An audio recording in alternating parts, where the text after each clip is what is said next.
Hello, I'm Alan Zundell for Social Advance with a quick look at the election results for Oregon as of 1 p.m. Wednesday. In the races for federal offices, Democrats did well in Oregon despite what looks like a near tie between Democrats and Republicans nationwide. As expected, Oregon's 7 votes in the Electoral College will go to Democrat Joe Biden. Biden led Donald Trump by about 17 percentage points here. Nationwide, however, the presidential race is still too close to call. In Oregon's senatorial race, Democratic incumbent Jeff Merkley prevailed over Republican Joe Ray Perkins by about the same margin, around 19 percentage points. All 4 of Oregon's Democratic incumbents will be going back to the U.S. House of Representatives, along with a new face from Republicans in our eastern congressional district. In Congressional District 1, up in the northwest corner of the state, incumbent Suzanne Bonamici won by about 30 percentage points, but Republican Christopher Christensen did pretty well for someone who hadn't raised any campaign money to speak of. Congressional District 3 extends east from Portland. Democratic incumbent Earl Blumenauer won by over 50 percentage points, as he has done for several election cycles. Congressional District 5 is in the mid-Willamette Valley, running from the Cascade Mountains to the coast. Democratic incumbent Kurt Schrader is winning by about 9 percentage points over Republican Amy Ryan Courser. This is a fairly close margin considering Schrader's overwhelming fundraising advantage, having raised more than 10 times as much as Ryan Courser. And in CD4, here in southwestern Oregon, Democratic incumbent Peter DeFazio won in a close race against Republican Alec Skarlatos. Republicans had thrown a lot of money behind Skarlatos and managed to narrow the margin between them to about 6 percentage points. Finally, CD2 covers the entire eastern side of Oregon. It's our one Republican-leaning congressional district, and Republican State Senator Cliff Bentz won by over 20 percentage points. Now let's turn to Oregon's state-level statewide races. Democrat Shemia Fagan is coming in about 9 percentage points ahead of Republican Kim Thatcher in the race for Oregon's Secretary of State. Democrats put a lot of money behind Fagan to take this seat back from the Republicans, as the Secretary of State could play a role in Oregon's electoral redistricting next year. Pacific Green and Progressive Party candidate Natalie Paravicini outperformed the Green Party presidential candidate in Oregon by about 3 percentage points, which is unusual.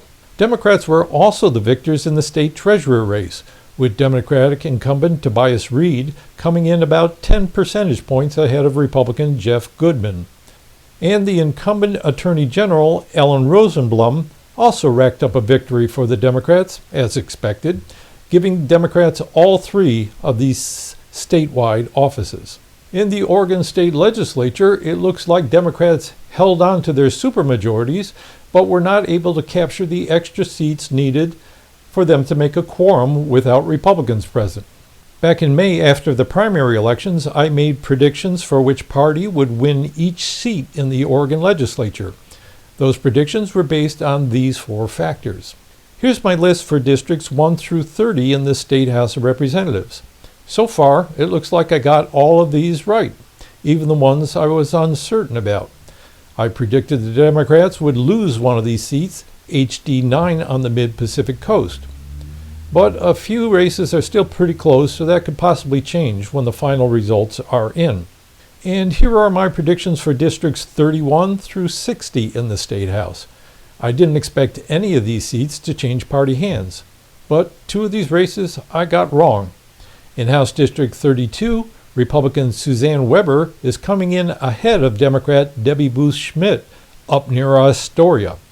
That was one of the races I was uncertain about. I was more certain about the other one, House District 54, but I was wrong here too. Republican incumbent Sherry Helt is losing to Democrat Jason Cruff. I'll say more about that one in a minute. I also made predictions for the 16 seats in the Oregon State Senate, which were up for election this year. So far, it looks like my predictions came true.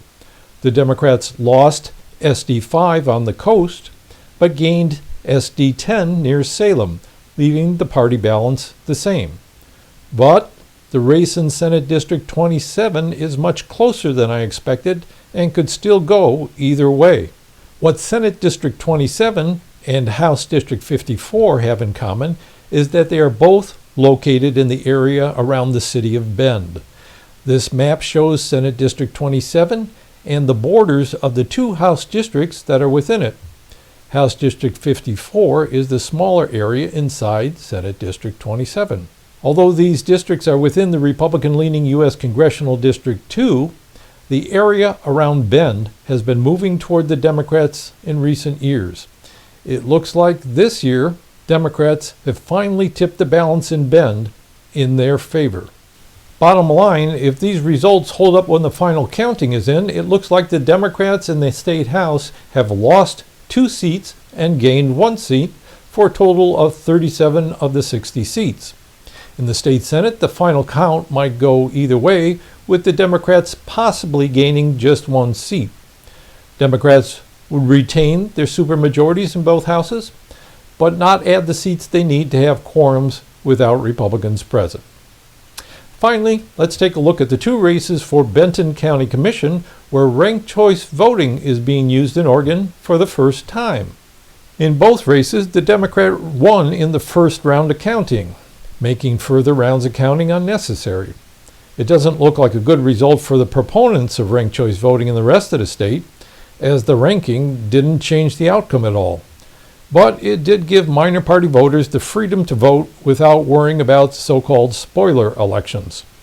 Probably voters are still used to thinking that only the major party candidates have a serious chance to win. The minor party candidates will have to start working now to show that they can get more support for their candidates without the spoiler label hanging around their necks. So that's the initial election results for Oregon. In a couple of days, we'll have the final results, and we'll do more analysis for you with a couple of guests present. So to follow us, click the red subscribe button to the lower right of the video and hit the gray thumbs up icon while you're at it. You can also follow Social Advance on one of our other social media channels, and please share this video with your friends. We'll see you again in a couple days.